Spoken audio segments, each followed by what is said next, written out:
Hello everyone. First of all, congratulations to you. You all clear your 10th standard exam. Now you are entering into 11th standard. Okay. So whenever you are entering into the 11th standard, student have one question in their mind. The question is whether to choose life science or whether to choose the technical science. Okay. So life science is related to the biology. Chemistry is also related to the that is called life, that is called human life, animal life or plant life. Okay, so to take out that confusion, we just divided this education system into life science and technical science. So if you are interested in life science, you have to prepare for two exams. The one exam which is NEET and another is MSCET, okay, or CET. You can say CET. For technical science, there is CET, JEE, okay, and there are certain other courses also, right? So here, from last year, okay, the other competitive exam like AIIMS, JIPMER, they are cancelled, and there is only one common exam, that is called NEET, that is National Eligibility Entrance Test, which is conducted by NTA board, If you crack the NEET and if you score the good mark in this NEET exam, you can apply for MBBS, BDS, BAMS, BHMS, right? Physiotherapy, occupational therapy, nursing, and some other paramedical courses. CET is only valid for pharmacy in Maharashtra. So to become a pharmacist, that is called Pharm D, Doctor of Pharmacology, or B Pharm or M Pharm, you have to crack the CET. Okay, rest of the all science exam they included in the NEET, and this CET, that is common CET entrance test, or JEE main and advanced, is for the engineering, right? So this is all about your general scenario. Okay, now this NEET exam is usually conducted in the first week of May. Total 72 marks, and there are having 180 questions.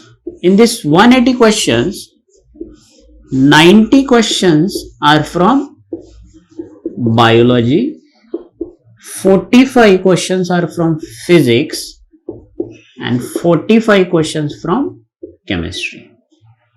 So 50% of your marks is depend upon which subject, that is called biology subject. Okay, so like out of 72, 360 marks is for the biology, right? So it is very important subject, and I am going to teach you the biology, okay, in your coming academic. Okay, 45 physics and 45 chemistry, that is a 50% remaining part. Each question out of this 180 carry 4 marks, and in NEET there is a negative marking. If you have any wrong question, they will minus your 1 mark. Sometime if you don't know the answer of the question, don't solve it, okay, because if you don't solve the question, there is no minus mark. Okay, but if you solve and the question will be wrong, then you will get the minus 1 mark. So negative marking is one of the thing which make this exam more tougher, but you don't have to worry about that. Biology is the very easy subject, you don't have to go in a detail of that. Then a lot of students, they have a question in their mind, what you should read, whether the MCQ or whether any practice book, whether I should study from some notes. No, NTA board which is conducting the NEET exam, they already give you the intimation regarding like all the question they come from your NCERT syllabus. So you have to read and understand only your reference NCERT books. You don't have to read another book. If your all ideas are clear, then you don't have to go for the another reference book. So this is all about what to study and what not. Don't waste your time for solving the lots of MCQ. If your basic is correct, then you don't have to worry about that. Now I will introduce you to my subject, that is called biology. So it's a easy subject. Okay, you don't have to really worried about this subject, because life science is basically is not really the changing one, especially the human science. Okay, if the organs are here, they will not change their position, their function will be the same. So once you study the life science, it is almost the same. Okay, so and it's quite interesting. So there are approximately 38 chapters total you have to study in biology, like 11th standard plus 12th दोनों मिला के कितने हैं total? 38 chapter, right? So out of this 38 chapter, 21 is present in your which one? That is called 11th standard, and remaining 17 it is for the 12th standard. But it is not like that 11th standard is more important, 12th standard is less important. No, it is not like that. Okay, all the chapters are equally important. Sometimes there are 52% questions from 11th standard and 48% from the 12th standard. Okay, but there is no weightage. Every chapter, this is the very important thing you have to remember. Every chapter, her chapter आपको important है, right? सारे chapter आपको पढ़ना है, right? People are more worried about the botany section. Okay, they like the zoology, but they are worried about the botany section. Okay, so botany, zoology, human physiology, all are equally important. Okay, so you have to read each and every chapter thoroughly, makes your own notes, listen to the lecture, make your own note, and that will going to help you whenever you are solving the MCQ.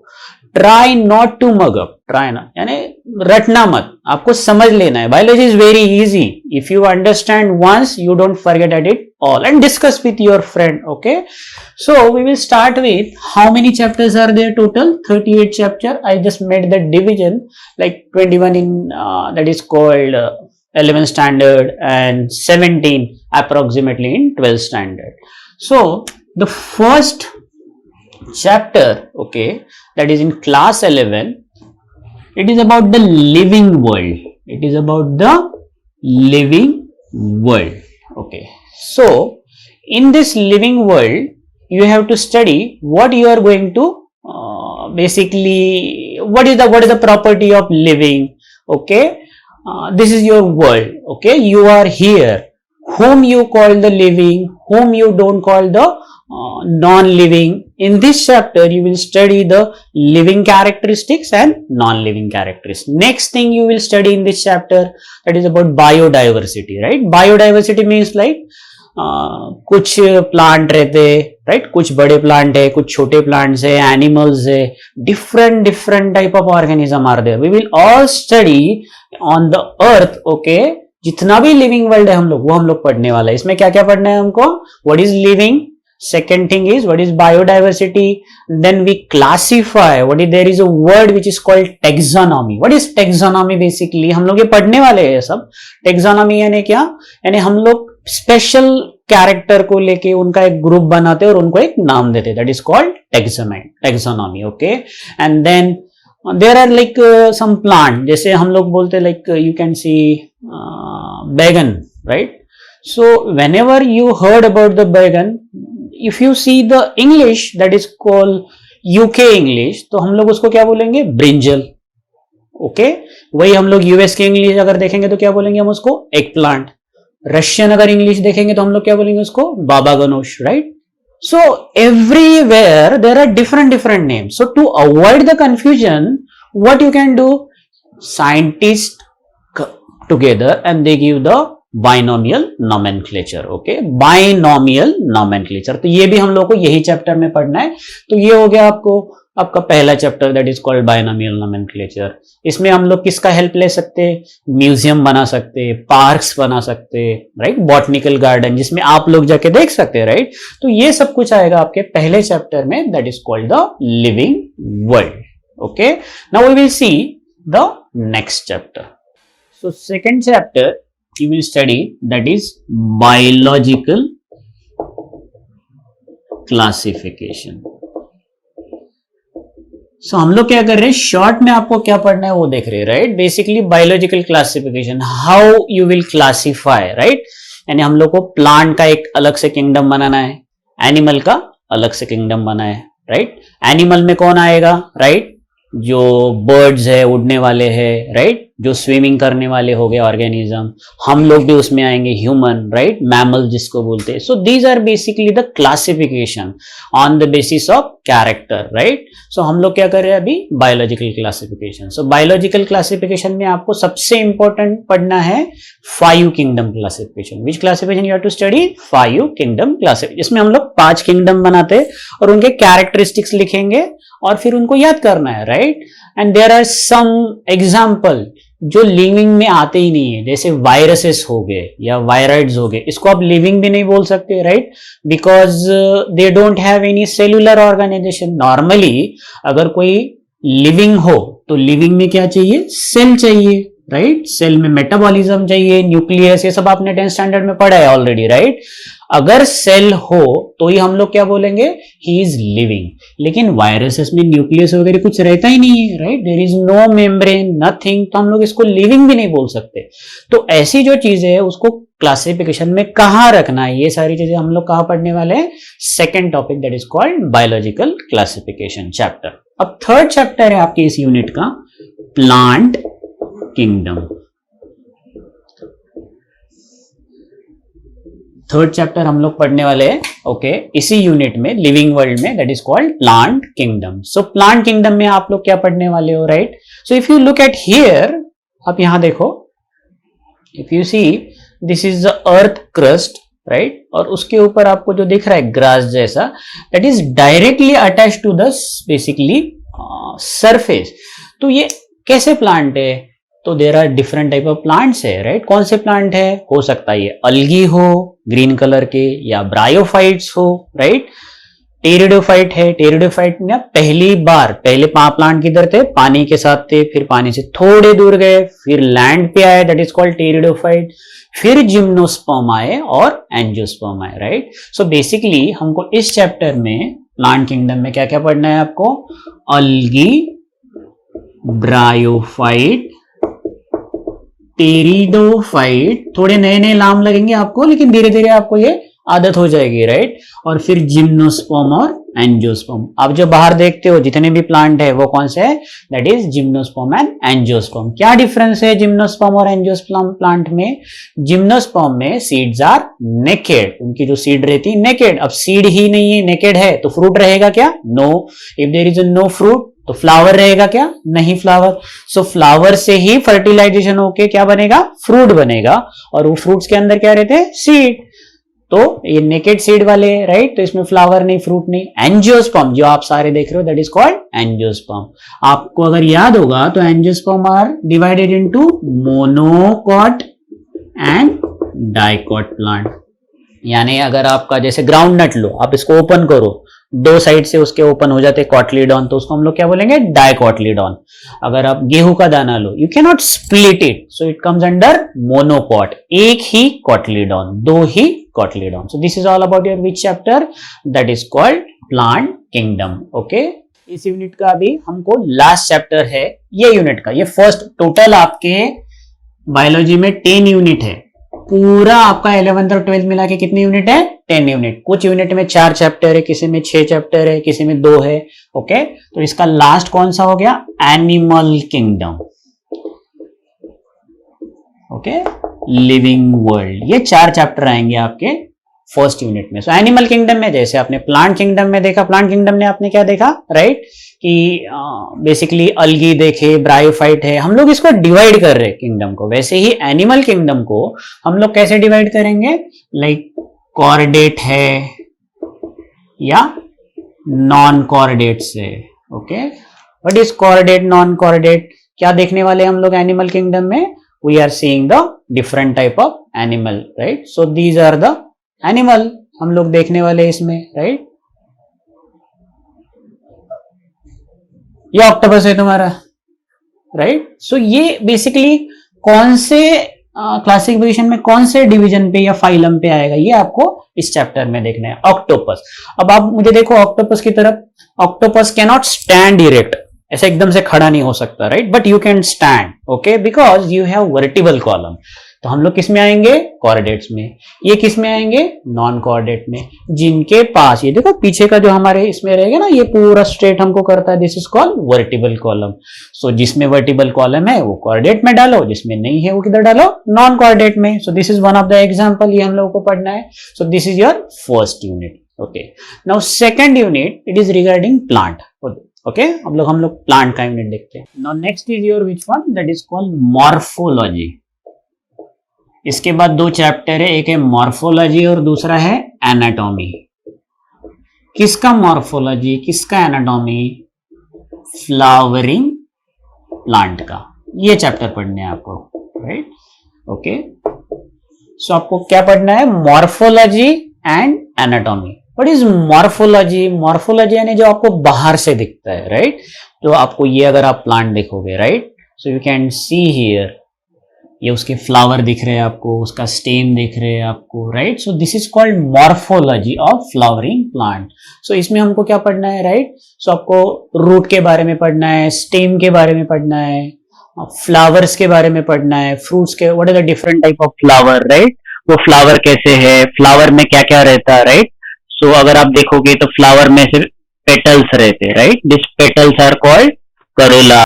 फिर नीचे से green colour के ये रहते, these are called calyx, right? So this is what? Androecium. This is what your, that is called gynoecium. तो ये सारी चीजें आपको फ्लावर में पढ़नी है in case of morphology of flowering plant, okay? तो ये हो गया आपका मॉर्फोलॉजी, जिसमें हम लोग फ्लावर वगैरह पढ़ने वाले। इसके बाद दूसरा चैप्टर है एनाटॉमी। एनाटॉमी यानी इंटरनल स्ट्रक्चर। जैसे ह्यूमन की एनाटॉमी है, हमारे अंदर हार्ट है, ब्लड वेसल है, लंग है, वैसे ही प्लांट के अंदर भी बहुत सारे स्ट्रक्चर है। वो किस चैप्टर में आएंगे? Anatomy of flowering plant. जैसे आप इधर देखो, this is the small piece of leaf है ये, ओके? इस लीफ के पीस का अगर आपने क्रॉस सेक्शन किया, देखा, तो आप देखो ये ऊपर का सरफेस लीफ का, ये नीचे का सरफेस लीफ का, ये बहुत सारे लीफ में सेल्स है, राइट? अगर आप यहां देखोगे, okay, now you can see here, यहाँ बहुत सारे ट्यूब्स है। ये ट्यूब्स आपके प्लांट को या लीफ को क्या पहुंचाती? पानी पहुंचाती, खाना, right? So this is all about your which one? That is called, क्या क्या अंदर से basically, right? So this is your which one? Anatomy, okay? अगर आप देखोगे तो ये देखो बहुत सारे ट्यूब्स दिख रहे हैं आपको, right? So this tubes, okay, ये आपके प्लांट को या लीफ को क्या पानी पहुंचाएंगे, ये खाना पहुंचाएंगे, राइट? ये नीचे से स्टोमेटा करके ये रहेगा, लीफ को छोटे छोटे छेद रहते हैं यहाँ पर आपका वाटर अंदर जाएगा, कार्बन डाइऑक्साइड अंदर बाहर होगा। सो ये सब अंदर का पार्ट आपको पढ़ना है एनाटॉमी ऑफ फ्लावरिंग प्लांट में। और इसके बाद का चैप्टर है इस यूनिट में, अब ये तो प्लांट का ऑर्गेनाइजेशन हो गया, स्ट्रक्चरल ऑर्गेनाइजेशन एनिमल का। एनिमल का स्ट्रक्चर ऑर्गेनाइजेशन है, एनिमल जो हम लोग एनिमल्स रहते हैं वो टिश्यू कौन से है, उनका एनाटॉमी क्या है, डाइजेस्टिव सिस्टम हो गया, पढ़ना है आपको। जैसे कॉकरोच का आपकी बुक्स में दिया है, राइट? सो ये हो गया, समझ लो कॉकरोच, इनका एनाटॉमी और मॉर्फोलॉजी आपको पढ़ना है, right? So if you see the cockroach here, ये आपको सब पढ़ना है कि ये उसका हेड है, ये what is that call, neck, thorax, ये उसका एब्डोमेन है, राइट? सो हम लोग को उसके जॉइंट लेग्स है, एब्डोमेन में कितने सेगमेंट है, आइस किस तरह से है, राइट? ये सारी चीजें आपको पढ़नी है।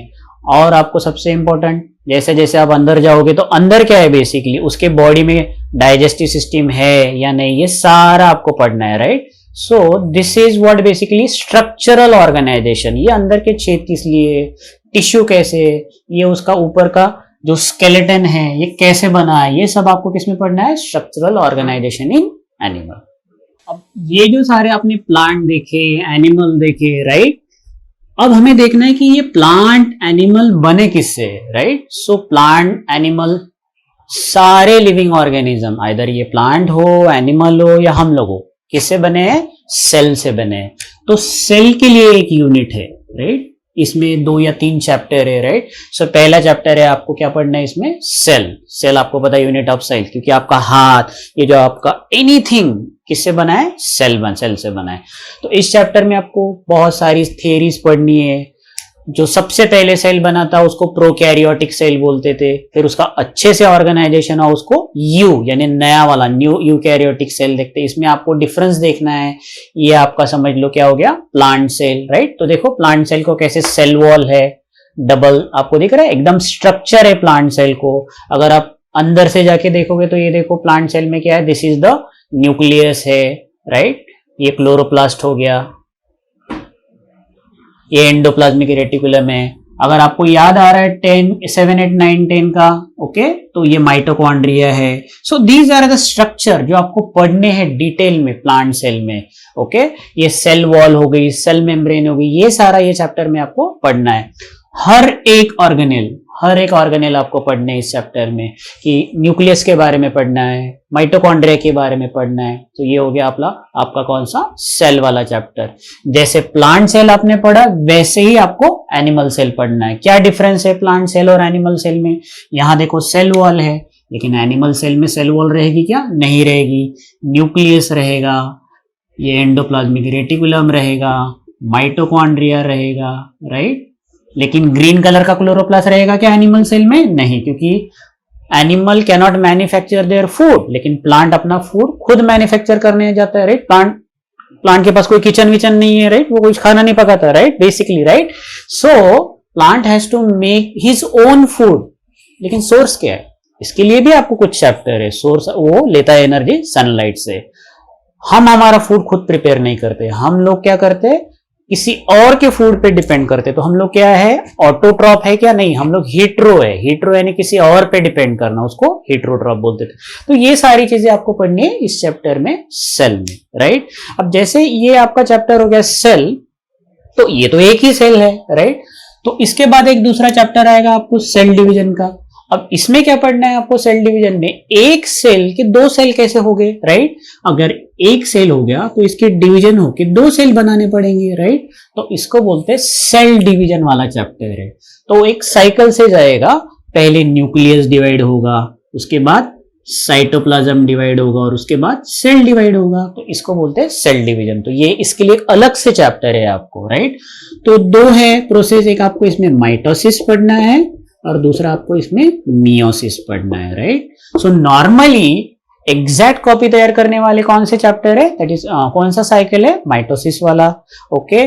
और आपके जो रिप्रोडक्टिव सेल है, अगर आपको याद है तो how many number of chromosome present in human cell?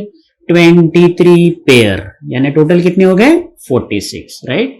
सो ये जो 46 नंबर ऑफ क्रोमोसोम है, सेल डिवीजन के बाद, माइटोसिस के बाद जो 2 सेल तैयार होंगे इसमें 46 और 46 ही रहेंगे। लेकिन मियोसिस के बाद इसमें 23 आएंगे और इसमें 23 आएंगे, राइट? बिकॉज मियोसिस किसके लिए? रिप्रोडक्शन के लिए, राइट? यानी एक 23 सेल मदर का और एक 23 सेल फादर का, दे ज्वाइन, और उसके बाद क्या तैयार होगा? बेबी का, that is 46 number of cell. तो ये आपको सब कुछ पढ़ना है किसमें? सेल साइकिल और सेल डिवीजन में। तो आपका सेल हो गया, सेल डिवीजन हो गया, और एक चैप्टर है इसमें बायोमॉलिक्यूल, यानी कोई भी चीज मॉलिक्यूल से बनती है, राइट? तो हम लोग लिविंग थिंग के बारे में बात कर रहे थे, इसको हम लोग बायोमॉलिक्यूल बोलेंगे। बायोमॉलिक्यूल यानी क्या? आपको जो चाहिए, राइट? कोई भी सेल को या कोई भी लिविंग ऑर्गेनिज्म को न्यूट्रिशन वाली जो चीज चाहिए, जैसे हो गया प्रोटीन, हो गया कार्बोहाइड्रेट, हो गया फैट, हो गए न्यूक्लिक एसिड, आपके इसमें डीएनए है, आरएनए है, ये कैसे बनते हैं, राइट? और इनका स्ट्रक्चर क्या है, ओके? जैसे हमको ये स्ट्रक्चर देखना है, यानी कार्बन का है, हाइड्रोजन का, ये स्ट्रक्चर स्टडी करना है आपको, प्रोटीन का, कार्बोहाइड्रेट का, फैट का, न्यूक्लिक एसिड का। सबसे इंपॉर्टेंट ये चैप्टर में आपको एंजाइम के बारे में भी पढ़ना है, राइट? जो एंजाइम इस मॉलिक्यूल को ब्रेक करते हैं, या हो सकता है छोटे छोटे मॉलिक्यूल जोड़ के एक बड़ा मॉलिक्यूल बनाएंगे, तो ये सारी चीजें कौन करता है? एंजाइम करता है। तो ये चैप्टर में हम लोगों को बायोमॉलिक्यूल में पूरा ये मॉलिक्यूल्स, यानी अगर आप एग्जांपल लोगोगे, कार्बोहाइड्रेट किससे बनता है? कार्बोहाइड्रेट शुगर मॉलिक्यूल से। बहुत सारे शुगर मॉलिक्यूल जमा कर दो, क्या बनेगा? कार्बोहाइड्रेट। बहुत सारे अमीनो एसिड जमा कर दो, क्या बनेगा? प्रोटीन बनेगा। एक और सेक्शन है 11th स्टैंडर्ड में जिसको हम लोग बोलते हैं प्लांट फिजियोलॉजी। प्लांट फिजियोलॉजी यानी प्लांट का किस तरह से लाइफ है। जैसे समझ लो पहला चैप्टर है उसमें ट्रांसपोर्ट इन प्लांट। तो इस चैप्टर में क्या पढ़ना है आपको कि ये जो आपका प्लांट है, राइट, ये प्लांट के रूट्स है, this is present in the soil, तो किस तरह से वाटर लेगा, राइट, किस तरह से न्यूट्रिशन लेगा, ये सब जाने के लिए आपको क्या चाहिए? कुछ ट्रांसपोर्ट मैकेनिज्म चाहिए। तो क्या वो एब्जॉर्ब करता है या एक्टिवली ट्रांसपोर्ट करता है या पैसिवली ट्रांसपोर्ट करता है? एक्टिवली ट्रांसपोर्ट यानी हमने किसी को ढकेला है तो हमको क्या लगती है? एनर्जी लगती है। तो एनर्जी लगेगी तो क्या बोलेगे आप? Actively transport, right. या माउंटेन के ऊपर एक पत्थर रख दिया ऊपर, वो नीचे ऑटोमेटिक गिरते जाएगा, तो उसको आपको कोई एनर्जी लगी नहीं, उसको क्या बोलते हैं? Passive transport. तो पैसिव ट्रांसपोर्ट किधर रहता है? कभी भी ज्यादा कॉन्सेंट्रेशन में से लेकर कम कॉन्सेंट्रेशन। और एक्टिव ट्रांसपोर्ट कहीं पर भी रह सकता है, राइट। तो इसमें हम लोगों को ये ट्रांसपोर्ट कैसे होता है, जैसे हम लोगों ने देखा था कि ये जाएगा वाटर, फिर वाटर प्लांट के स्टेम में से जाएगा ऊपर, फूड लीफ में फूड प्रिपेयर होगा फोटोसिंथेसिस के, वो फूड जाएगा हर एक प्लांट, हर एक पार्ट ऑफ प्लांट में, वाटर जमीन में से इधर जाएगा। तो जो वेसल्स है जो ट्रांसपोर्ट करते हैं वो सारी चीजें हमको इस चैप्टर में पढ़नी है, राइट। और आपको पता है दो वेसल रहती प्लांट में, एक जाइलम और दूसरा फ्लोएम। जाइलम किस लिए? वाटर के लिए। और फ्लोएम किसके लिए? फूड, क्योंकि प्लांट भी फूड बनाएगा ना, so plant need the food. So this is all about your which one, that is called transport in plant. तो ट्रांसपोर्ट हो गया। फिर दूसरा चैप्टर है इसमें मिनरल। आपके प्लांट को मिनरल्स कौन से चाहिए? माइक्रो न्यूट्रिएंट, मैक्रो न्यूट्रिएंट, जो भी हो गया, carbon, hydrogen, phosphorus, nitrogen, right. तो ये सारे मिनरल्स हो गए, कैल्शियम, ये मिनरल्स जो आपके प्लांट को चाहिए, राइट, वो आपके मिनरल्स हो गए, राइट। तो इसमें हम लोगों को मैक्रो न्यूट्रिएंट और माइक्रो न्यूट्रिएंट्स पढ़ना है, उनका रोल पढ़ना है, उनकी डेफिशिएंसी। आपने अगर देखा होगा कि प्लांट के कुछ पत्ते ग्रीन रहते लेकिन बाद में येलो गिर जाते, या उनकी अगर ये बॉर्डर अगर है तो धीरे धीरे वो बॉर्डर ऐसी निकल जाती है, जिसको हम लोग नेक्रोसिस बोलते हैं, राइट। तो ये क्यों होता है? क्योंकि ये मिनरल और न्यूट्रिशन प्लांट को ठीक से नहीं मिलता है, राइट। इसमें आपको नाइट्रोजन साइकिल पढ़नी है, कहाँ से नाइट्रोजन एयर में से, जिसको हम लोग एसिड रेन बोलते हैं, राइट। जब पहला पानी आता है तो हम लोग बोलते हैं ना कि बाहर जाओगे तो पूरा आपको स्किन की बीमारियां नहीं होगी। तो क्यों नहीं होती? क्योंकि फर्स्ट टाइम जो रेन आएगा उसमें क्या रहेगा? एसिड रेन रहेगा। तो बिकॉज ऑफ दैट थोड़ा सा स्टरलाइजेशन इफेक्ट रहेगा और आपके जो भी स्किन डिजीज है, but that is basically myth, okay. ये क्या है? Basically first time rain, it is a trapping of आपके एटमॉस्फेयर के नाइट्रोजन को ट्रैप करके आपके जमीन में डालना है, और फिर आपका प्लांट जमीन में से, रूट में से उसको एब्जॉर्ब करेगा। This is called mineral nutrition. फिर उसके बाद एक और चैप्टर है फोटोसिंथेसिस, राइट। तो इस चैप्टर में आपको फोटोसिंथेसिस पढ़ना है, right. So these are the leaf of the plant, ये आपके प्लांट के लीफ है। ये लीफ ग्रीन कलर के क्यों है? क्योंकि इसके अंदर पिगमेंट है। पिगमेंट का नाम भी पता है आपको, क्लोरोफिल, राइट। तो क्लोरोफिल पिगमेंट में आपको फोटोसिंथेसिस पढ़ना है। फोटोसिंथेसिस कैसे होता है, right. So with the use of light, sunlight को यूज करके कार्बन डाइऑक्साइड और वाटर आपके रूट में से जाके क्या बनाएगा? आपका प्लांट फूड बनाएगा। और क्या रिलीज करेगा? साथ में ऑक्सीजन रिलीज करेगा और कार्बन डाइऑक्साइड लेगा आपका ये प्लांट, राइट।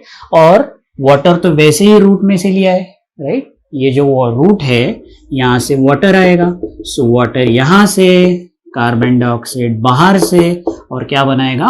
फूड बनाएगा। तो इस प्रोसेस को हम लोग क्या बोलते हैं? Photosynthesis, right. तो ये सारी आपको फोटोसिंथेसिस, लाइट डिपेंडेंट वाला फोटोसिंथेसिस का कौन सा फेज है, लाइट इंडिपेंडेंट वाला, जिसको हम लोग आपको याद रखना है C3 साइकिल बोल सकते हैं, C4 साइकिल, तो ये सारा आपको पढ़ना है फोटोसिंथेसिस में। फिर इसके बाद का नेक्स्ट चैप्टर है आपके इसमें, ये सब प्लांट के बारे में आपको पढ़ना है, respiration in plant, right, respiration in plant. जैसे आप रेस्पिरेशन करते हो वैसे प्लांट भी रेस्पिरेशन करता है। कैसे ये प्लांट का जो लीफ है, okay, this leaf is made up of cell, ये सारे सेल है, राइट। तो ये सेल सेलुलर रेस्पिरेशन करेंगे, राइट। तो रेस्पिरेशन करेंगे तो क्या करेंगे, गैसेस का एक्सचेंज करेंगे। जैसे आप कैसे ऑक्सीजन लेते, कार्बन डाइऑक्साइड छोड़ते, वैसे प्लांट भी रेस्पिरेशन करेगा, राइट। इसको हम लोग बोलते हैं ग्लाइकोलिसिस। रेस्पिरेशन करने के लिए उसको एनर्जी चाहिए, एनर्जी करने के लिए चाहिए एनर्जी मॉलिक्यूल जो है ग्लूकोज। ग्लूकोज कहां से आया प्लांट में, फोटोसिंथेसिस करने के बाद ग्लूकोज बना, और ये ग्लूकोज का यूज करके आपके प्लांट के सेल अपना काम करेंगे। तो इसको बोलते हैं ग्लाइकोलाइसिस, यानी ग्लूकोज मॉलिक्यूल को तोड़ना, ग्लाइकोलाइसिस, और जो एनर्जी मिलेंगी उस पर से ये प्लांट के सेल काम करेंगे, राइट। तो इसमें आपको एटीपी मॉलिक्यूल जो करेंसी है, प्लांट जो खर्चा करता है, यूज करता है, वो आपको पढ़ना है। That is in case of this chapter, that is called respiration, okay. फिर और एक लास्ट चैप्टर है आपके प्लांट फिजियोलॉजी में, उसका नाम है दैट इज कॉल्ड प्लांट की ग्रोथ कैसे होती है, हाउ द प्लांट ग्रो, और यू कैन से डेवलप, कैसे ग्रोथ होता है प्लांट का, राइट। सो समझ लो ये आपका छोटा प्लांट है, धीरे धीरे धीरे धीरे धीरे ये आपका प्लांट बड़ा कैसे हो जाता है, राइट। तो ये आपको पढ़ना है। बड़ा होना यानी कैसा है, ये सीड आपने डाला, फिर सीड को रूट आया, फिर शूट आया, फिर धीरे धीरे लीफ आए, राइट, फिर फ्लावर आया, राइट, फिर फ्लावर का पॉलिनेशन बन के फ्रूट बन गया, राइट, फिर फ्रूट के नीचे वापस सीड आ गए, फिर वापस नया प्लांट बना। इसको बोलते हैं प्लांट की ग्रोथ कैसे होती है और प्लांट की डेवलपमेंट कैसे होती है। सो ये हो गया आपका पूरा प्लांट फिजियोलॉजी। नेक्स्ट आपका जो यूनिट है ह्यूमन फिजियोलॉजी है। जैसे अभी प्लांट फिजियोलॉजी देखा, तो अभी कौन सा आएगा, ह्यूमन फिजियोलॉजी। तो ह्यूमन फिजियोलॉजी में सबसे पहले आपका चैप्टर है डाइजेशन।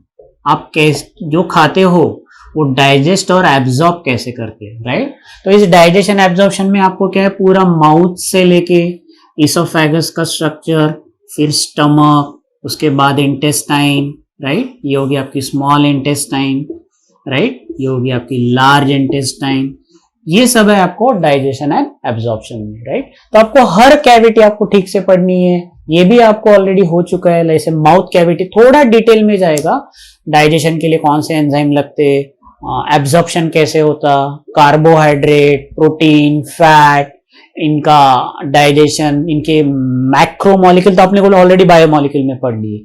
जैसे समझ लो आप माउथ में अगर जाओगे तो माउथ में आपको टीथ के बारे में पढ़ना है, गम के बारे में पढ़ना है, स्ट्रक्चर ऑफ टीथ पढ़ना है, टाइप पढ़ना है, बहुत सारे टाइप है, incisor, canine, molar, premolar, dental formula. तो ये सारी चीजें आपको कहाँ पढ़नी है, in case of this chapter that is called digestion and absorption, right. तो इसमें सब कुछ ऑर्गन आएगा आपके बॉडी में जो डाइजेशन रिलेटेड है। थोड़े डिजीजेस भी पढ़ेंगे हम लोग इसमें, वोमिटिंग क्या है, डायरिया क्या है, इनडाइजेशन क्या है, तो we will see all this in this chapter that is called digestion and absorption. Breathing, right. तो जैसे हम लोगों ने प्लांट का ब्रीदिंग देखा, वैसे इस चैप्टर में भी आपको क्या देखना है, दैट इज कॉल्ड ब्रीदिंग देखना है, राइट। सो ब्रीदिंग में आपको क्या करना है, आपके नोज में से जो आपका ट्रकिया है, ट्रकिया के बाद आपका लंग का स्ट्रक्चर है, ओके। उसके बाद लंग की कैपेसिटीज, हम लोग इनहालेशन कैसे करते हैं, एक्सहालेशन करते हैं कैसे करते हैं, हमारे इसमें ब्रीदिंग मेम्ब्रेन कौन सा है, अल्वियोलाई के अंदर ब्रीदिंग होते हैं, कहते हैं एक्सचेंज ऑफ गैसेस होते हैं, ऑक्सीजन कैसे अंदर आएगा, कार्बन डाइऑक्साइड कैसे जाएगा। ये सब पढ़ते पढ़ते हम लोग कुछ एनिमल का भी ब्रीदिंग पढ़ सकते हैं। जैसे फिशेस में कैसे होता, देयर इज नो लंग्स, तो उसमें क्या रहेंगे, गिल्स रहेंगे, राइट। कुछ एनिमल है जिनकी skin he exchange of gases करते हैं। जैसे फ्रॉग देखो आप, फ्रॉग का स्किन कैसे रहता है, मॉइस्ट रहता है। तो हम लोग को फ्रॉग में देखना है कैसे रेस्पिरेशन और एक्सचेंज ऑफ गैसेस होता है।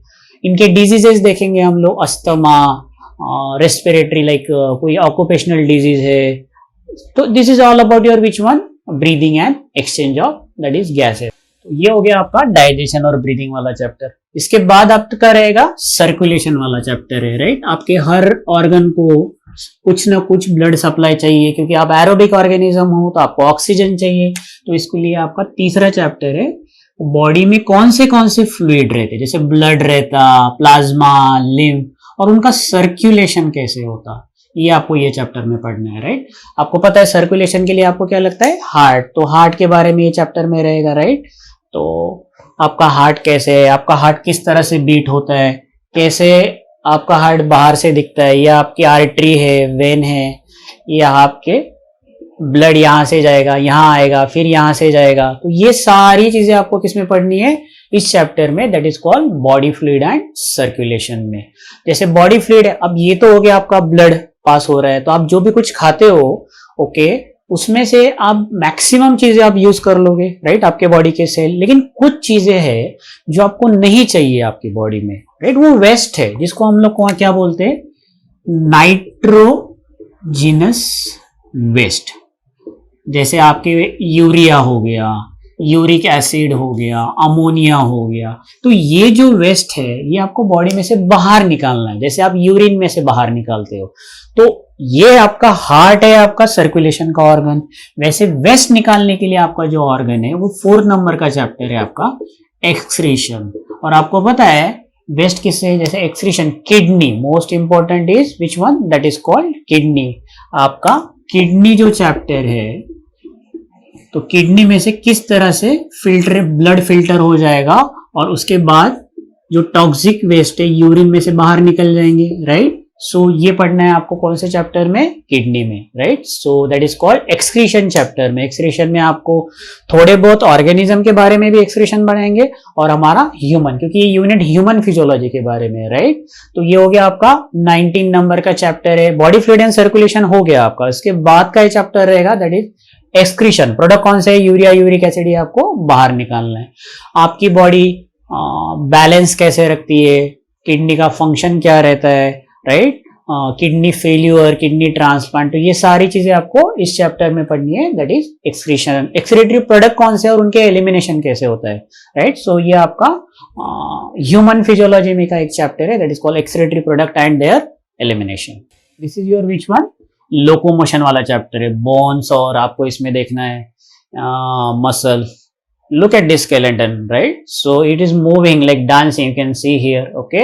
So ये सब करने के लिए, लोकोमोशन करने के लिए, मूवमेंट करने के लिए आपको जो बोन्स लगते हैं, जो मसल रहते हैं इसके ऊपर, राइट, उसका आपको स्टडी करना है। लाइक कौन से मसल है, कौन से उसमें मसल का स्ट्रक्चर पढ़ना है, जॉइंट पढ़ना है। ये देखो ये जॉइंट है, अगर आप देखोगे यहाँ पर, यू कैन सी द, ये जॉइंट हो गया, यहाँ पर एक जॉइंट है, right. Because of that joint, okay, the body is moving, body is, why this body is moving, because of joint. तो ये सारे आपको जॉइंट पढ़ने हैं, ओके, ये मूवमेंट्स पढ़नी है इस चैप्टर में। तो ये this is quite interesting, right. So this is how the body is moving here and there, okay. सो ये आपका पूरा हो गया लोकोमोशन एंड मूवमेंट चैप्टर में।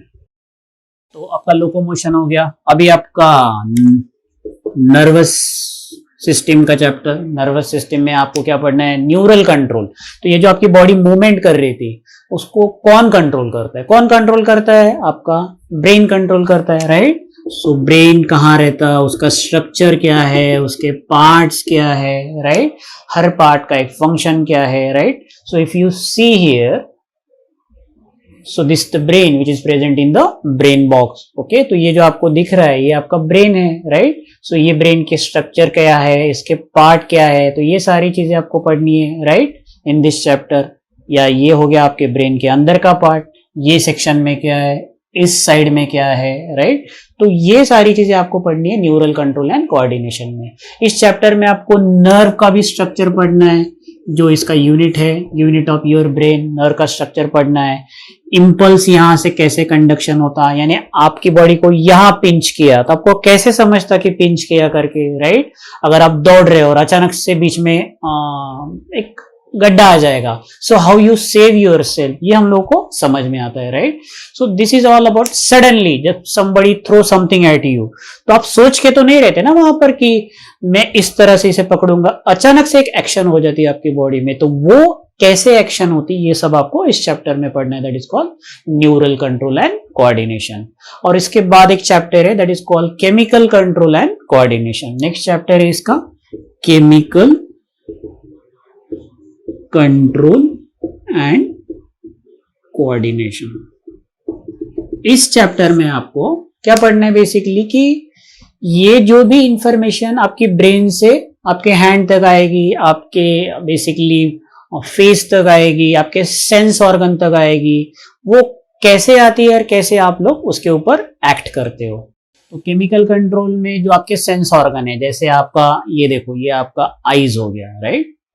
सो आईज में जैसे ही आपका लाइट गिरेगा, राइट, तो ये इंफॉर्मेशन आपकी किधर जाएगी, आपके ब्रेन में जाएगी, राइट, पीछे से, right. So this is basically how the information from your eyes process to your, that is called brain. कैसे एग्जीक्यूट करता है ब्रेन, ये सारी चीजें आपको किसमें पढ़नी है, that is chemical control coordination में. बहुत सारे आपको एंडोक्राइन ग्लैंड पढ़नी है, एक्सोक्राइन ग्लैंड पढ़नी है बेसिकली, राइट. आपके डिजीजेज ऑफ, ये तो आपका नर्वस में भी आएगा और यहीं पर आपका केमिकल कंट्रोल, क्योंकि यहाँ पर आपके न्यूरोट्रांसमीटर रिलीज होंगे. तो ये सारी चीजें आपको neural control and coordination and chemical control and coordination, इसमें आपको ये ऑर्गन भी पढ़ने हैं, ब्रेन भी पढ़ना है और ग्लैंड पढ़ने हैं, राइट.